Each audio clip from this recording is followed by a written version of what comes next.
Hello dear students, this is Muhammad Jafar Khan and today we will talk about the lecture 3 of current electricity. So now last class में हमने पढ़ा था potential difference. आज हम पढ़ेंगे 1 volt की definition. तो 1 वोल्ट की डेफिनीशन आपकी कहाँ से आएगी? आपको पोटेंशियल डिफरेंस का फार्मूला पता है, V is equal to W upon Q. So if you put W is equal to work is equal to 1 joule and charge is equal to 1 coulomb, then you will get V is equal to 1 volt, right? यानी अगर potential difference वाले फार्मूले में work 1 joule का काम हो और 1 coulomb charge transfer हो, तो जो वोल्टेज है यानी जो पोटेंशियल डिफरेंस है वो क्या कहलाएगा? 1 वोल्ट कहलाएगा. कब? तो डेफिनेशन क्या बनी,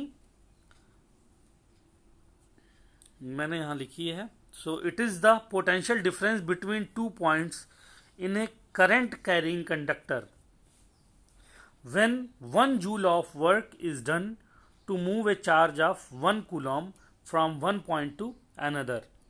तो जैसा कि आपको पता है कि V क्या है? पोटेंशियल डिफरेंस है. तो पोटेंशियल डिफरेंस की यूनिट 1 वोल्ट है. तो पोटेंशियल डिफरेंस 1 वोल्ट कब होगा? तो उसके लिए आपको पोटेंशियल डिफरेंस की डेफिनेशन दिमाग में रखनी होगी. तो फॉर्म मान लीजिए ये पॉइंट है A और ये पॉइंट B है.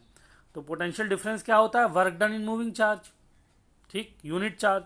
तो लेकिन 1 वोल्ट कब कहलाएगा? जब 1 जूल काम करना हो 1 कूलाम चार्ज को ट्रांसफर करने में पॉइंट A से पॉइंट B तक. यानी पॉइंट B से पॉइंट A तक अगर आप 1 कूलाम चार्ज को पॉइंट B से A तक ले जाते हैं और उसमें आपको 1 जूल वर्क करना पड़ता है, तो जो पोटेंशियल डिफरेंस है A और B के बीच का है ना, that will be called as 1 volt. That's it. तो पोटेंशियल डिफरेंस मेजर करने के लिए डिवाइस का इस्तेमाल करते हैं, इंस्ट्रूमेंट का इस्तेमाल करते हैं, उसे हम बोलते हैं वोल्ट मीटर. तो जब भी आपको किसी 2 पॉइंट के बीच का पोटेंशियल डिफरेंस निकालना है तो आप वोल्ट मीटर का इस्तेमाल करेंगे. और वोल्ट मीटर को हमेशा उन दोनों पॉइंट के बीच में जिसका आपको पोटेंशियल डिफरेंस निकालना है उसके पैरेलल लगाया जाता है. फॉर एग्जांपल मान लीजिए आपका कोई ये रेजिस्टेंस वायर है, राइट, और ये कोई बैटरी है. तो अमीटर तो मैंने बताया था आप सीरीज में लगाओगे. वोल्ट मीटर आप कैसे लगाओगे? मान लीजिए इन दोनों पॉइंट के बीच का निकालना है, A और B के पॉइंट, ये जो रेजिस्टेंस वायर है ना, इसके अक्रॉस हमें निकालना है पोटेंशियल डिफरेंस. तो आप जो वोल्ट मीटर लगाओगे वो पैरेलल लगाओगे. पैरेलल का मतलब कुछ इस तरह से लगाओगे, यानी इनके जो एंड्स हैं वो दोनों एक साथ ज्वाइंट कर दोगे.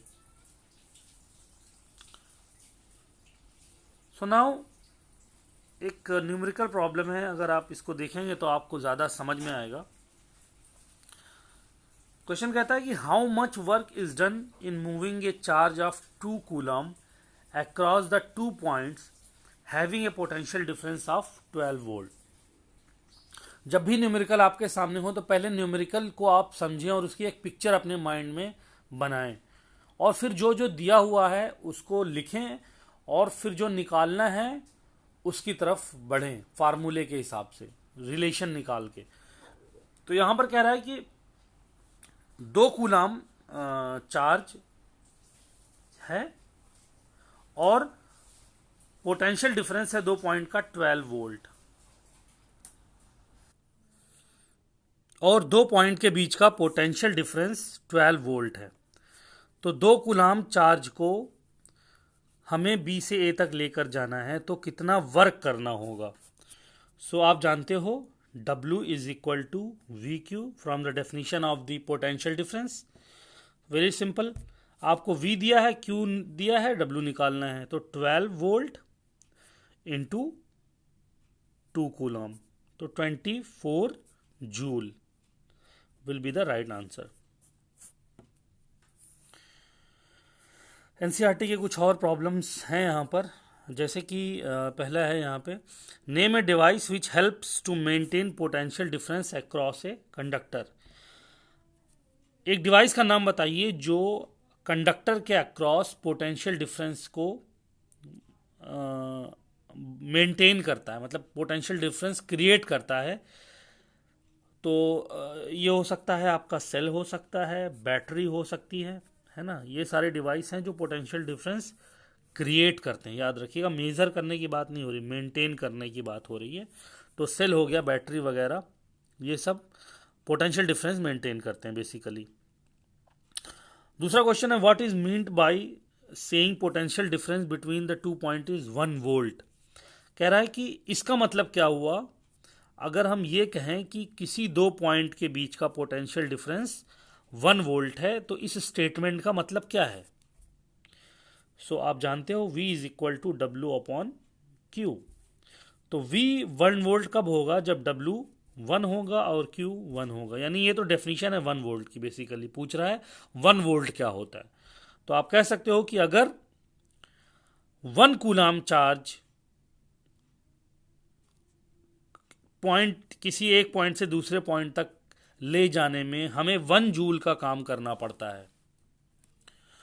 अगर एक कूलाम चार्ज को एक पॉइंट से दूसरे पॉइंट तक ले जाने में 1 जूल का काम करना पड़ता है, तो दोनों पॉइंट के बीच का पोटेंशियल डिफरेंस 1 वोल्ट कहलाएगा। ओके। सो तीसरा क्वेश्चन है, how much energy is given to each coulomb of charge passing through a 6 volt battery. अब कह रहा है कि कोई बैटरी है और उसको हमें कितनी एनर्जी देनी होगी। हर एक कूलाम चार्ज जो पास होता है उसको कितनी एनर्जी देनी होगी जो बैटरी से पास होता है। तो आपको दिया क्या हुआ है, देखिए चार्ज दिया हुआ है 1 कूलाम और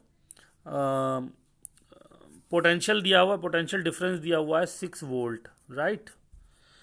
और पूछ रहा है कि कितनी एनर्जी देनी होगी। तो आप देखो, जो वर्क है वही एनर्जी के फॉर्म में स्टोर होता है। तो पहले आप वर्क निकाल सकते हो, W is equal to V Q से। So 6 into 1 is equal to 6 joule. यानी आपको बैटरी को के हर एक कूलाम चार्ज को, एक कूलाम चार्ज को 6 जूल वर्क करना होगा, बैटरी को 6 जूल वर्क करना होगा। तो एनर्जी कितनी देनी होगी, 6 जूल। वर्क और एनर्जी एक दूसरे से ट्रांसफरेबल हैं। वर्क जो है वो स्टोर हो जाता है in the form of energy, या जो एनर्जी है वो वर्क में कन्वर्ट की जा सकती है। तो इसलिए जो 6 जूल एनर्जी हमें हर एक कूलाम चार्ज को देनी होगी। अब देखिए, अगर आपको सर्किट में, इलेक्ट्रिकल सर्किट जब भी कोई आएगा, अभी आगे आप देखोगे कि हमें इलेक्ट्रिकल सर्किट ड्रॉ करने की ज़रूरत पड़ती है। तो उसके लिए हमको अब हर टाइम हम ये कन्वीनियंट हमारे लिए नहीं है ना कि हम बल्ब का डायग्राम बनाएं और बैटरी, एक्चुअल बैटरी बनाएं। तो ये काफ़ी टाइम ले लेता है सर्किट को ड्रॉ करने में। इससे बेहतर तरीका ये है कि अगर हम सिंबल्स का इस्तेमाल करें, फॉर एग्जांपल बैटरी के लिए हम एक कन्वीनियंट सिंबल असाइन कर दें, सेल के लिए एक सिंबल असाइन कर दें, बल्ब के लिए एक सिंबल असाइन कर दें, स्विच के लिए, ठीक है, वोल्ट मीटर के लिए, मीटर के लिए, इन सब के लिए अगर हम एक सिंबल असाइन कर दें तो बैटरी का नक्शा बनाना बहुत ही आसान होगा हमारे लिए। तो इन दैट वे यहाँ पर कुछ कॉमनली यूज सर्किट कंपोनेंट हैं, उनका हमने सिंबल यहाँ पर शो किया है। तो दैट इज़ वेरी इंपॉर्टेंट, क्योंकि आगे से हम फिगर नहीं बनाएंगे, हम सीधा यहाँ पर सिंबल बनाएंगे। तो आप देखो, सेल का सिंबल दिया हुआ है, इलेक्ट्रिकल सेल का, ये है सेल का सिंबल। आप इसको याद रखो, एक बड़ी और एक छोटी डंडी। ये बड़ा वाला प्लस पोटेंशियल पर है और छोटा वाला minus. So what is battery, battery is a combination of cells. तो बहुत सारे सेल लगा दो एक साथ, तो ये बन जाएंगे आपके बैटरी, ठीक।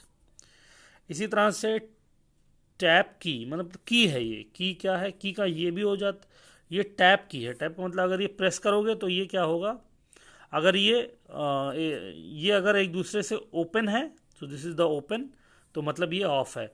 और अगर ये टच कर रही है इसका मतलब क्या है, ऑन है, क्योंकि टच करोगे तो ही करंट फ्लो होगा।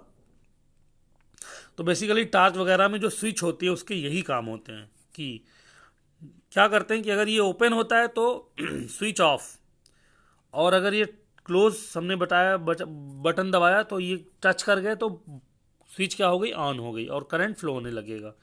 इसी तरह से प्लग की है, प्लग की में यहाँ पर अगर प्लग इंसर्ट नहीं करोगे तो ये ओपन है, यानी दोनों ये जो वायर और ये वायर टच नहीं होगा, और अगर यहाँ पर प्लग इंसर्ट कर दोगे तो ये जो दोनों पॉइंट है वो टच हो जाएंगे और करंट फ्लो होगा। इस तरह से वायर ज्वाइंट का सिंबल ये है। वायर क्रॉसिंग विदाउट टचिंग, देखो ये वायर यहाँ पर ये शो कर रहा है कि ये वायर क्रॉस कर रहा है इस वायर को, लेकिन टच नहीं कर रहा। ठीक है, इसी तरह से इलेक्ट्रिक बल्ब है, इलेक्ट्रिक बल्ब का सिंबल तो इजी है। इसके बाद में रेजिस्टेंस का सिंबल है, ये जो मैंने आपको अभी बताया था। इसके बाद में वेरिएबल रेजिस्टेंस का सिंबल है, अगर आप इसके इसी रेजिस्टेंस के ऊपर एक एरो बना दो तो this is called as variable resistance, जिसको हम बोलते हैं रियोस्टैट। अभी वो क्या होता है हम पढ़ेंगे। और अमीटर का सिंबल ये है और वोल्ट मीटर का सिंबल ये है। तो आइए अब देखना चाहते हैं हम कि क्या कोई रिलेशनशिप है करंट और पोटेंशियल डिफरेंस में। आपने भी करंट के बारे में पढ़ा सबसे पहले, उसके बाद में आपने पोटेंशियल डिफरेंस के बारे में पढ़ा। तो is there any relationship between the current and potential difference? Yes, there is a relationship, और उस रिलेशनशिप को हम बोलते हैं ओम्स लॉ। ओम्स लॉ हमें एक रिलेशनशिप देता है करंट और पोटेंशियल डिफरेंस के बीच। आइए पहले इसका जनरल स्टेटमेंट पढ़ लेते हैं और फिर हम इसको डिटेल में समझेंगे विद एन एक्टिविटी, एक एक्टिविटी की मदद से। तो ओम्स लॉ क्या स्टेटमेंट देता है कि electric current flowing through a metallic wire is directly proportional to the potential difference across it. क्या बोलता है कि अगर मान लीजिए हमारे पास कोई सर्किट है, ये हमारा कोई रेजिस्टेंस वायर है, हमने यहाँ पर वोल्ट मीटर लगा दिया इसके अक्रॉस, यहाँ पर अमीटर लगा दिया और ये बैटरी लगा दी है। ठीक है,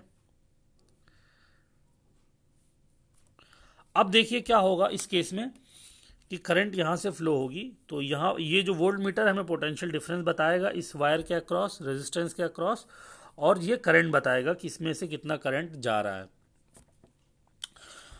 तो ये कहता है कि जो इलेक्ट्रिक करंट फ्लो होता है किसी मेटेलिक वायर से, मान लो ये वायर हमने रेजिस्टेंस लगा दिया, कोई बात नहीं, आप यहाँ पर एक वायर लगा दो, तो इस वायर से जो करंट पास होता है is directly proportional to potential difference.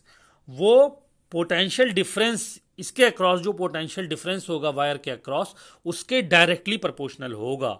तो मान लीजिए इसके अक्रॉस पोटेंशियल डिफरेंस कितना है, V है, और इसके अंदर करंट कितनी फ्लो हो रही है, I। तो ये क्या कहना चाह रहे हैं Ohm's law, V is proportional to I। This is the statement of Ohm's law, provided it's temperature remains the same, लेकिन इसका टेम्परेचर चेंज नहीं होना चाहिए।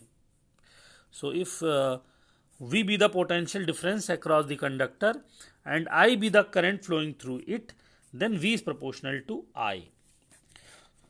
दूसरा तरीका ये भी है, ओम ने क्या किया, इन्होंने पोटेंशियल डिफरेंस और करंट का रेशियो लिया। मतलब क्या किया, वायर का जो पोटेंशियल डिफरेंस था उसको चेंज करते गए और करंट की वैल्यू को इससे डिवाइड किया। जो करंट हो रहा था ना, निकल रहा था, उसकी दोनों का रेशियो लिया, वो रेशियो हमेशा एक कांस्टेंट आया, यानी V बाई आई की वैल्यू जो हमेशा आती थी वो एक कांस्टेंट आती थी for a particular type of conductor. और वी आई के रेशियो को ही हम बोलते हैं R, resistance of a conductor. आगे हम एक्टिविटी में क्लियरली समझ जाएंगे इस बात को। तो V और I का रेशियो जो है हमेशा वो कांस्टेंट होता है। इसी कांस्टेंट को हम बोलते हैं, लिखते हैं R से, और इसको बोलते हैं resistance of the conductor, resistance of the conductor. ठीक है ना, for a given metallic wire eight A given temperature. इसी रेशियो को हम बोलते हैं resistance of the metallic wire, of that metallic wire only, सभी के लिए नहीं, किसी पार्टिकुलर मेटेलिक वायर के लिए V अपॉन I का रेशियो एक कांस्टेंट होगा। वो दूसरे वाले के लिए सेम कांस्टेंट नहीं होगा, वो भी कांस्टेंट होगा V अपॉन I का रेशियो, लेकिन उसकी वैल्यू अलग होगी, और इसको हम बोलते हैं resistance. And it is the property of a conductor to resist the flow of the charges through it. तो कोई भी कंडक्टर होगा उसकी ये प्रॉपर्टी होगी कि वो अपने अंदर से चार्ज के फ्लो होने को रेजिस्ट करेगा, चार्ज को आसानी से फ्लो होने नहीं देगा। इसी को हम बोलते हैं रेजिस्टेंस। और रेजिस्टेंस की जो यूनिट है आप देख सकते हो, R is equal to V by I, तो वोल्ट पर एम्पियर। इसी को हम एक्चुअली रेजिस्टेंस की यूनिट है वोल्ट पर एम्पियर, और साइंटिस्ट ओम के नाम पर इसको बाद में ग्रीक लेटर ओम से इसकी यूनिट जो कहलाई बाद में वो क्या कहलाई, ओम। और इसको हम लिखते हैं ऐसा एक ओमेगा वाले सिंबल से, ग्रीक लेटर ओमेगा से, इसको हम बोलते हैं ओम। तो आज के लिए वक्त ख़त्म हो गया है। अगले क्लास में हम फिर ओम्स लॉ को एक्टिविटी के थ्रू समझेंगे। जब तक के लिए आप इसको रिवाइज करें। शुक्रिया, थैंक यू।